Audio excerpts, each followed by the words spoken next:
Le trail, c'est un peu comme si vous couriez un 10 km, un semi-marathon ou un marathon en pleine nature avec quelques montées et descentes. Et l'ultra trail, c'est un peu différent. Imaginez devoir courir 4 marathons de suite dans des conditions souvent difficiles et avec l'équivalent de 2 fois le Mont Blanc à gravir. Eh bien, c'est ce que propose l'une des courses les plus mythiques du monde, l'UTMB. Chaque année, ils sont pas moins de 2500 à prendre le départ de cette course. Au programme, 170 km à parcourir à travers 3 pays et avec 10 000 mètres de dénivelé positif.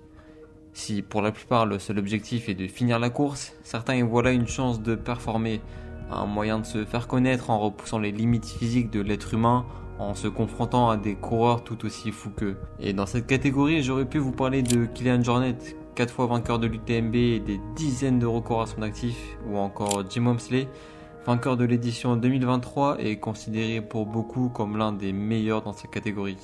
Mais non, aujourd'hui on va parler d'un Français un peu moins connu du grand public, mais au palmarès tout aussi énorme, François Daen.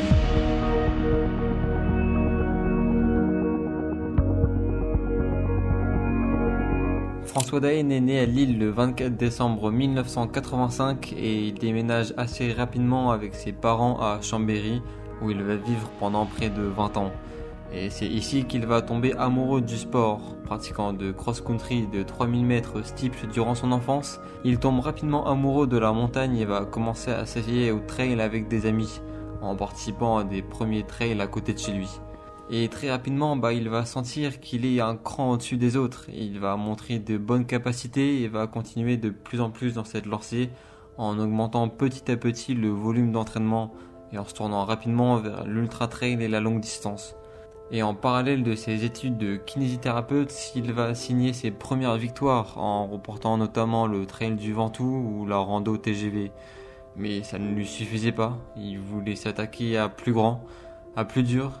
Et c'est en 2019, alors inconnu du grand public, qu'il prend le départ de son premier grand raid, course que vous connaissez peut-être aussi sous le nom de la Diagonale des Fous.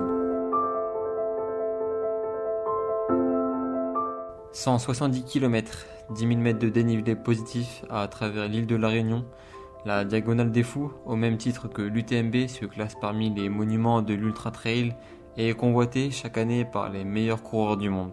Cette année-là, sur la ligne de départ, les Français Julien Chaurier, Ludovic Pommeret ou encore Antoine Guillon, tous placés en favoris, sont sur le point de partir.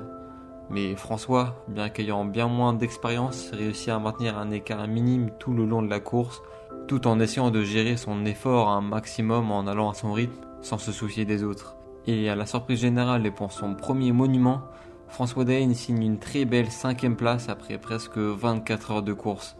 Un peu plus d'1h30 après Julien Chaurier, qui remporte ce jour-là l'édition 2019 de la Diagonale des Fous. Encore amateur à ce moment-là, il est repéré par Jean-Michel Fort-Vincent, alors manager de la team Salomon, équipe d'athlètes développée par la marque d'équipementier Running et Trail du même nom. Jean-Michel Fort-Vincent va alors lui proposer d'intégrer l'équipe en tant qu'athlète espoir pour lui permettre de se développer dans les meilleures conditions possibles. Donc ça y est, c'est décidé, François Daen décide de se consacrer pleinement à l'ultra-distance avec une seule chose en tête, gagner.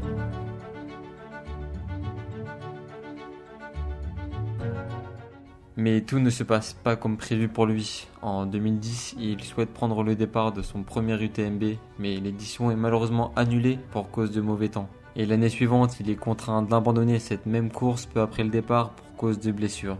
Et toujours pas pro à ce moment-là, fatigué de ses échecs et de son travail de kiné à côté, il décide de stopper sa profession et de lancer une exploitation viticole avec sa femme, en consacrant davantage de temps aux entraînements. Il le sait, pour lui l'année 2012 sera décisive, il veut marquer le coup et ne pas risquer une 3e année d'échecs consécutive. Et après un début de saison plutôt réussi en remportant quelques trails de moyenne distance, entre 50 et 100 km, c'est le 31 août que tout se jouera. Pour la 3e fois, le Français est au départ de l'UTMB et compte bien cette fois-ci marquer le coup. Ce jour-là, tous les regards sont tournés vers Chamonix. L'Ultra Trail du Mont Blanc, l'épreuve mythique, attire chaque année les meilleurs coureurs de la planète. François Daen, fort de ses échecs passés et de sa soif de revanche, se tient cette fois encore sur la ligne de départ, le cœur battant. prêt à affronter les 170 km et les 10 000 mètres de dénivelé positif qui attendent les concurrents. Et cette année, le parcours initial est modifié à la dernière minute en raison de conditions météorologiques particulièrement rudes, avec neige et froid glacial sur les sommets notamment. Un nouveau tracé est donc proposé, un peu moins long mais tout aussi exigeant. Et dès les premiers kilomètres de cette course, François adopte une stratégie prudente. Il a appris de ses erreurs passées et sait que pour triompher sur une course comme celle-ci, il faut avant tout gérer son effort. Il réussit pourtant à rester avec les principaux favoris comme l'Espagnol Iker Carrera et le Français Julien Chaurier au palmarès déjà impressionnant. François garde son calme, conscient que la course est encore longue et que le véritable défi commencera que plus tard lorsque la fatigue et les éléments prendront le dessus. Et kilomètre après kilomètre, les conditions de course deviennent de plus en plus difficiles. Le froid mordant et la neige rendent les descentes particulièrement dangereuses et plusieurs favoris commencent à montrer des signes de faiblesse. Et c'est alors que François, fidèle à sa stratégie, commence à les devancer progressivement. Sans faire de bruit, il se faufile dans le peloton de tête, profitant de sa formidable endurance et de sa gestion millimétrée des ravitaillements.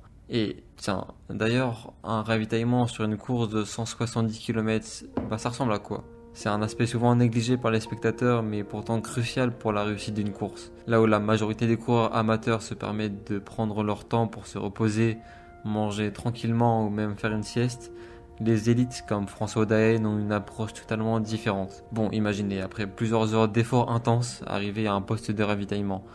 Pour la plupart des coureurs, c'est un moment pour recharger les batteries, prendre le temps de manger, de boire, de se reposer un peu avant de partir. Mais pour les champions, c'est un balai millimétré. À peine arrive-t-il qu'une équipe déjà en place assure que tout soit prêt. En quelques secondes, ils remplissent leurs flasques, avalent un gel ou plat chaud et repartent presque immédiatement sans jamais s'attarder. Ces arrêts, qui peuvent durer plusieurs dizaines de minutes pour les coureurs moins aguerris, sont réduits à l'essentiel pour les meilleurs. 2 à 3 minutes tout au plus, le temps de récupérer juste ce qu'il faut pour continuer à avancer à un rythme infernal. Chaque seconde compte, chaque erreur ou retard peut faire basculer la course. Ces moments de ravitaillement deviennent des démonstrations d'efficacité et de maîtrise où l'expérience et la préparation jouent un rôle fondamental. Ils ne s'arrêtent pas pour récupérer de l'énergie, ils s'arrêtent pour maximiser leur potentiel sur les prochaines sections de course. Bon, bref, revenons à la course. On est maintenant à mi-parcours. François est premier. Les écarts avec les autres ne sont pas immenses, mais la fatigue se lit sur tous les visages. Pourtant, lui semble encore frais, presque imperturbable.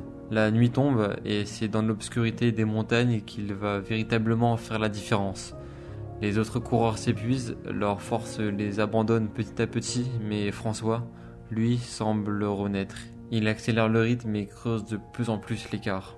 Cette année, rien ne semble pouvoir arrêter le Français. Il franchit les sommets avec une aisance impressionnante, les bâtons plantés dans la neige, le souffle maîtrisé. Alors que la ligne d'arrivée approche, François Daen est en tête et rien ni personne ne pourra le rattraper. C'est donc le 1er septembre 2012 à 5h30 du matin, après 10h32 minutes d'effort à la suite du changement de parcours, passant de 170 à 100 km, que François Daen franchit la ligne d'arrivée à Chamonix, devenant ainsi le vainqueur de l'UTMB 2012. C'est une victoire qui marque un tournant dans sa carrière et qui permet à François de se faire une place dans le monde de l'ultra. Mais bon, oui, il a gagné, mais cette victoire, bien qu'exceptionnelle pour la plupart des personnes, laisse quand même un goût amer. C'est une victoire, certes, mais le vrai UTMB, c'est 170 km et pas 100 km. Et ça, pour beaucoup, ça change tout et ça décrédibilise sa victoire. C'est sûr que c'est pas ce dont je rêve depuis un an, mais pendant la course, j'ai su me remotiver. Puis il y avait presque autant de monde que finalement sur le vrai UTMB. Bon, peut-être pas à l'arrivée, mais ceux qui sont là, ils étaient vraiment là et du coup, ça compense. Et puis, c'est quand même une victoire incroyable.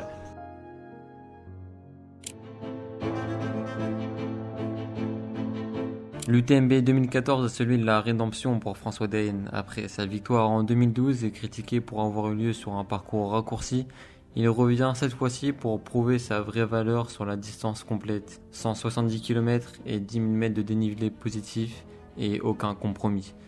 Tous les regards sont braqués sur lui. Face à des adversaires redoutables comme Toffol Castagnère et Iker Carrera, ayant plus d'expérience et des palmarès plus importants, François Daen sait que la moindre erreur pourrait lui coûter cher. Dès le départ, François se tient en retrait, fidèle à son approche méthodique. Il observe, calcule et économise ses forces. La nuit tombée et le froid glacial des sommets du Mont Blanc viennent se mêler à la fatigue. Les abandons se multiplient, les corps lâchent, mais François avance, implacable. Chaque pas le rapproche un peu plus de la légende. Alors que les heures défilent, la course se transforme en duel. À l'approche du grand col ferré, François s'échappe. Sa foulée est légère, presque irréelle, comme s'il volait au-dessus des montagnes. Derrière, les Espagnols Carrera et Castañer tentent de suivre. Mais François est déjà loin. Les kilomètres s'enchaînent, les montées se succèdent et François continue de creuser l'écart, porté par une force intérieure que seuls les plus grands possèdent. Le 30 août 2014, après plus de 20 heures d'efforts, François Daen franchit la ligne d'arrivée à Chamonix, seul. Il a dominé la course de bout en bout. Cette fois, il n'y a plus de doute possible, il a remporté l'UTMB dans sa version la plus pure, et avec une maîtrise absolue. Une performance qui confirme son statut de légende vivante de l'Ultra Trail. Je menais un peu à tour de rôle avec Iker. Et puis il y a un moment on s'est échappé un petit peu tous les deux, j'ai vu que j'étais un peu plus en forme aujourd'hui. Mais le problème c'est que c'était au bout de 80 km et qu'il y en a 160, donc on ne sait jamais ce qui peut se passer. Il y avait un petit coup de moins bien, ça aurait pu être moi 30 km plus tard. Donc c'était vraiment, je crois que le niveau aujourd'hui était vraiment très très serré, ça s'est pas joué à beaucoup. Et c'était vraiment bien agréable de courir avec eux, on a passé une belle nuit, je crois qu'ils ont vraiment un énorme respect des autres coureurs et vraiment tous les trois on s'est vraiment bien entendu. Et voilà, j'ai vraiment passé un bon moment avec eux. Après voilà, aujourd'hui c'est moi et j'espère que la prochaine fois ce sera eux. Bon, et si je vous ai quand même pas convaincu avec tout ça, laissez-moi vous résumer sa carrière en quelques chiffres clés. François Daen, c'est 88 courses, 51 podiums, dont 36 victoires, avec 4 UTMB, 4 Diagonales des Fous, vainqueur également du trail du Mont Fuji et tout récemment, en 2024, du Tour des Géants, une course d'une autre catégorie. Parce que oui, si vous pensiez que l'UTMB était la course la plus difficile, eh bien vous vous trompez. Pour certains visiblement, 170 km, c'est pas assez. Et il existe des courses qui repoussent davantage les limites humaines. Le Tour des Géants, c'est une autre dimension. Si l'UTMB vous semble déjà hors norme, imaginez une course où les 170 km de l'UTMB paraissent presque légers en comparaison. Le Tour, c'est 330 km de pure montagne, avec près de 25 000 mètres de dénivelé positif. Une véritable odyssée à travers la vallée d'Aoste en Italie, où chaque ascension devient un combat mental autant que physique. Ici, l'altitude écrase les corps, la solitude pèse sur les esprits et la nature impitoyable met à l'épreuve les plus grands champions. François Daen s'était déjà mesuré à des épreuves dantesques, mais le Tour des Géants, c'est un nouveau défi, même pour un coureur de son calibre. Mais en 2024, il se lance donc à la conquête de cette course mythique, bien décidé à ajouter une nouvelle ligne à son palmarès, mais surtout à repousser encore un peu plus les limites du possible. Dès les premiers kilomètres, la course prend des allures de marathon psychologique, les sentiers escarpés, les cols à franchir les uns après les autres et l'immensité de l'effort à fournir semble insurmontable. Mais François sait ce qu'il doit faire, une gestion minutieuse de son effort, comme toujours. Il se méfie de l'euphorie du départ et garde son rythme, concentré sur l'objectif. Les conditions sont extrêmes, avec pluie, vent et un froid glacial en altitude. Les heures s'enchaînent, les concurrents fléchissent, mais François semble presque insensible à l'adversité. Chaque montée devient un nouveau test de résistance, chaque descente une lutte contre la fatigue musculaire. Mais il tient, toujours. Avec son expérience et sa maîtrise parfaite des ultra-distances, il s'économise intelligemment pour les dernières dizaines de kilomètres, là où tout se joue. La nuit tombe, puis une autre encore. Mais après un peu plus de 69 heures d'efforts ininterrompus, François Daen franchit la ligne d'arrivée, vainqueur du Tour des Géants 2024. Il ne vient pas seulement de gagner une course, il vient de triompher dans l'une des épreuves les plus exigeantes du monde, démontrant une fois de plus qu'il n'a pas de limites. Après cette année, François inscrit donc un nouveau chapitre dans sa légende, prouvant que même après des années au sommet, il continue de repousser ce qui semble humainement possible. Faire tous les jours. Mais non, c'était vraiment un voyage magnifique. On passe par toutes les émotions, toutes les sensations. Des paysages incroyables, la neige, du soleil, du jour, de la nuit, du vent, tout ce qu'on veut, quoi. C'était un peu particulier cette année. J'ai vraiment voulu essayer de mettre toute la famille, tous les amis, et tous ceux qui voulaient s'y prêter pour vraiment essayer de faire quelque chose d'humain. Et donc voilà, je pense qu'on a vécu une superbe aventure et c'était génial. Et puis voilà, cette victoire, c'est pas que la mienne, c'est un peu celle de tout le monde. Donc, Merci de m'avoir écouté, n'hésite pas à t'abonner et à liker la vidéo avant de partir, et à très vite pour une nouvelle histoire.